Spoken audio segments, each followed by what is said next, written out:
এই মেয়েটি এখানে বসে মুরগিটিকে বলছিল মুরগি এখনই একটা ডিম দিয়ে দাও। মুরগি তখনই তার কথা শুনে একটা ডিম দিয়ে দেয়, কিন্তু মহিলাটি কোনো রকম অবাক না হয়ে মেয়েটিকে তার বাসা থেকে বের করে দেয়।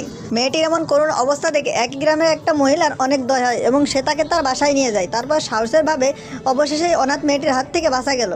কিন্তু কেউই জানতো না মেয়েটি পুনর্জন্ম পেয়েছিল এবং তার কাছে জাদুই পাওয়ার ছিল। সে পশু পাখির আওয়াজ শুনতে পেত এবং তাদের কথা বুঝতে পারতো। বিগত 3 বছর ধরে সে অহংকারী শেষ হয়ে বাড়িতে থাকলেও কখনো সে খাবার অভাব পায়নি, কারণ পশু পাখি তাকে বলে দিত কোথায় কোথায় খাবার আছে। অন্যদিকে মহিলাটি ছোট বাচ্চাটিকে বাড়িতে নিয়ে আসায় তার হাজবেন্ড খুশি হলেও তার দেবর খুশি হয়নি এবং সে বাড়ি থেকে চলে যায়। তার পিছন পিছন তার হাজবেন্ডও যায় তাকে খুঁজতে, কিন্তু অনেক সময় তারা বাড়িতে আসে না। তখন ছোট বাচ্চাটি বলে আমি তাদেরকে খোঁজার পথ জানি। ছোট্ট মেয়েটি একটি পাখির কাছে তার পথের খোঁজ জানতে চায়, কিন্তু মহিলাটি ভাবে পাখি কোনো খোঁজ দিতে পারবে না। একটু পরে দেখা যায় ছোট মেয়েটি বাগানে আসে এবং সেখানে ছোট একটা ছেলে দাঁড়িয়েছিল। এই ছোট্ট ছেলেটি নতুন মেয়েটিকে একদম পছন্দ করতো না। তারপর মেয়েটি একটি কুকুরকে বলে ডিম নিয়ে আসতে। কুকুর একটি ডিম নিয়ে আসে এবং ছোট্ট মেয়েটি সেই ডিমটি খুঁটে পরে তাদের পরিবারকে দিয়ে দেয়। তারপর মহিলাটি ও তার হাজবেন্ড ডিমটি দেখে অনেক খুশি হয়। একটু পর তার হাজবেন্ড কাশতে থাকে। মেয়েটি তখন বলে আমি তোমার অসুখের সমাধান করতে পারি। তারপর ছোট্ট মেয়েটি দৌড়ে বাইরে চলে যায়।